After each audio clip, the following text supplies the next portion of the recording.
It's snowing! Hi, I'm Melody. Welcome to my channel, Making Melody Crafts.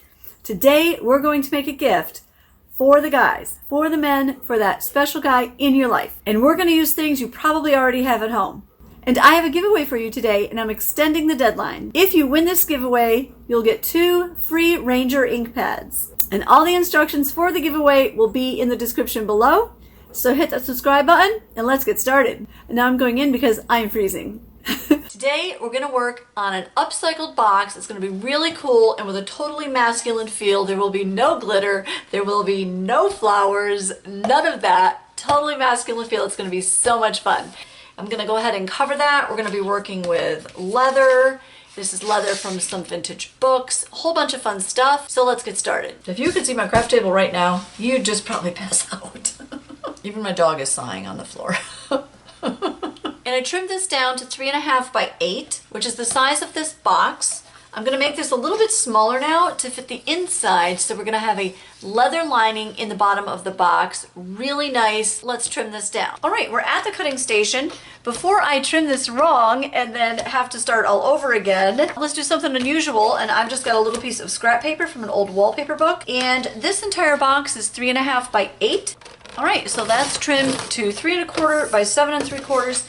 Now let's see if that fits in our box before I actually cut this piece of leather. Okay, now we still need a little bit more off. It's just a little too big, but always better to kind of try with something like that first. Let's go for 3 1/8 and see what we get. Oh, nice. Check that out. So yeah, 3 1/8, that'll be just perfect. And again, this is just some scrap paper out of an old wallpaper book.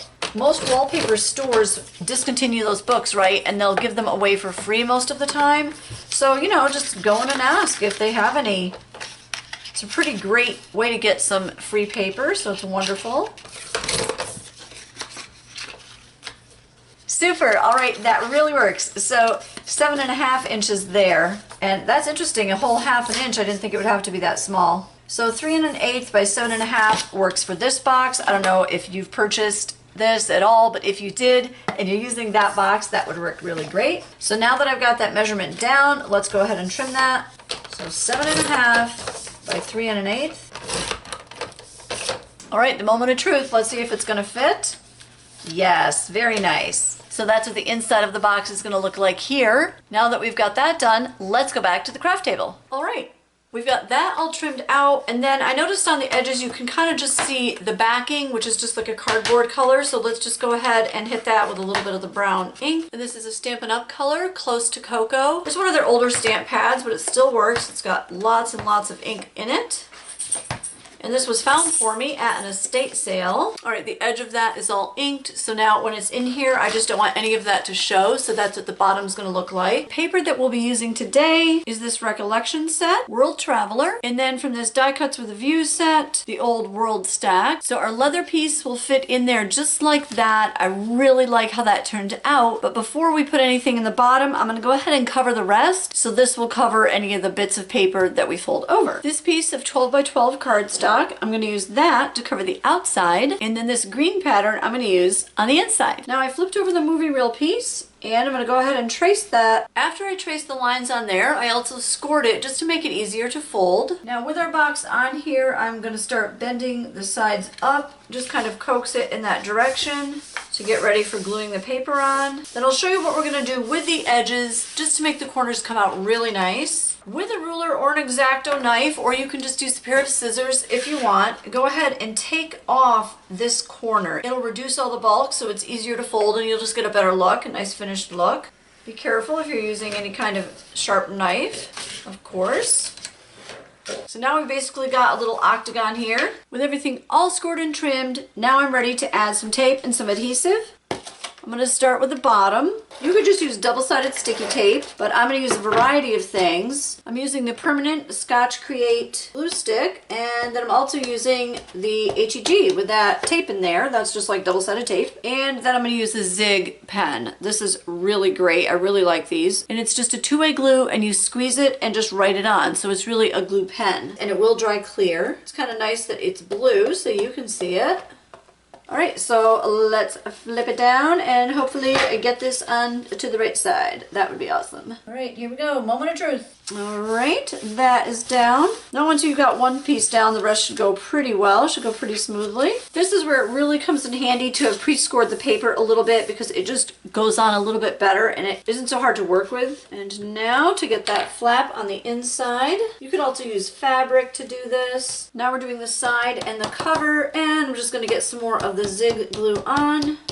I'm just gonna roll this down to the paper this time. Take your time with this part, and you definitely want to leave a little bit of extra space there for it to bend, even just 1/8 of an inch. Now we'll get that back down in there. I just kind of pulled that up for a minute so that it had a little bit of wiggle room. Nice. Yeah, I really, really like that. It's coming out great. Now the sides here, what we need to do is trim that down just a little bit, but we're also going to cut in right where these lines are just to make the folding easier and make it come out a little sharper and have a cleaner look. These little sections here, it's a great idea to just cut a tiny little triangle so that you don't have all that bulk and it folds well for you. So continue to go around any place where you have an area like that where it folds. Cut a little triangle out of that. Is that an isosceles triangle? I don't remember. I don't really speak math. And then in a little bit, I'll show you what we're gonna do to make this extra special. Now, until some of that dries, I'm gonna go ahead and clamp that down. All right, that's what it looks like so far with all of the edges covered, all of the corners covered. Now we just need to complete the inside. And then we're gonna work on a closure at the end. So there is a little magnet that comes with this, but once you get some paper on there or fabric, just be forewarned, the little magnets that they have with these boxes don't usually catch once you have paper on there, but that's okay. We're gonna have a little closure. Fix that. All the paper is glued on here now. So this is how the box opens. And then we're gonna also glue that other piece of paper in here, that green piece. And then I went ahead and did the edges here because when our leather piece is in there, I just wanted those edges to look more finished on the inside as well. I also took some of the Stampin' Up! Close to Cocoa. It's just a nice brown color, and then just edged the sides so that it all kind of blends in. This paper line has a real vintage look, so I think that looks pretty cool. And then I did that on all the folds as well. It did take quite a bit of paper, and this is only 3 by 8, but with both sides and then using a little bit on the inside, this used up an entire 12 by 12, and this is all that's left from that. So I would definitely not underestimate how much paper that you'll need if you do a little box like this. It's so fun, right? Just using something we already have at home. Now let's get the green piece on here. So that's gonna go in like that. And then I'm gonna trim this when I'm done because I just want it to be right up to the edge. And I already scored this paper. It's about 1 inch here. And then I scored it here, which is about 1.5 inches in. So let's get that down. So I use my adhesive tape glider, but also I want to use some of this because then the edges won't be sticky. Good not to have any of that double-sided sticky tape right up to the edge because that'll just remain sticky, whereas the glue stick will dry. Now we go ahead and pop this in. And this paper has texture on it, so that's pretty neat. I like that. Just add something special to it. There we go. Now I'm going to trim this part off, and I'll be right back. So this edge here is a little bit tricky to cut, and I just wanted to show you, if you're working on the edge of a table, that works pretty great. So I'm gonna put my cutting mat under here, and hopefully you can't see my fuzzy slippers. Oh, you can a little bit. All right, so I'm gonna grab my X-Acto knife and very carefully on top of my cutting mat, trim that. I'm gonna go ahead and edge that so it matches everything else and gives it that complete vintage look. Here's our box, and this is what it looks like now. The green paper's inside and it's been all scored and glued. Now we're gonna get the leather piece into the bottom here, which I'm so excited about. And this paper here obviously is the same as the outside, so I wanted to cover that as well because it just didn't have a real finished look. And I'm gonna be using some hot glue, and then why not the Zig pen. Got it, and this Zig glue is really great. Fabric and paper, I have found it to work wonderfully. I don't know if you're supposed to use it on fabric, but it works. So if it works, I'd pretty much do it. It can be so hard to find a gift for a guy, something that you want for a man. At the end of the day, there's always something I think that we can make. So let's get that in. Let's hope it fits. Oh my gosh, yes, it fits. I wasn't sure because with the other paper in here, it's good to have about maybe 1/8 of an inch seam allowance in there. Seam allowance? We're not sewing, I know, don't worry.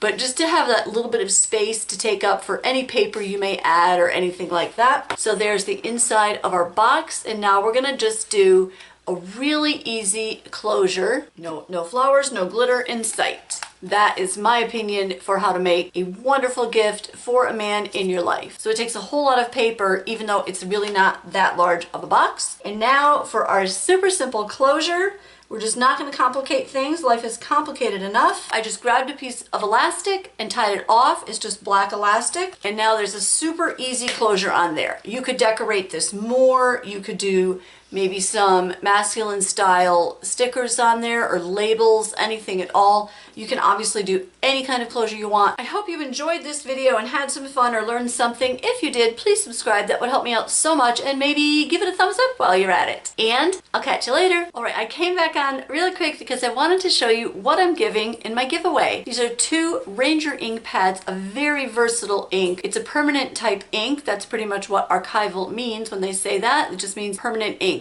So this is wonderful for stamping on fabric and glossy surfaces, even some craft metal, paper of course, cardstock, all of that. It's really great. And these colors are Paradise Teal and Shadow Gray. They're so much fun together. So if you'd like to win these and be part of our giveaway, there'll be instructions below in the comments. So do check that out, and I'll catch you later.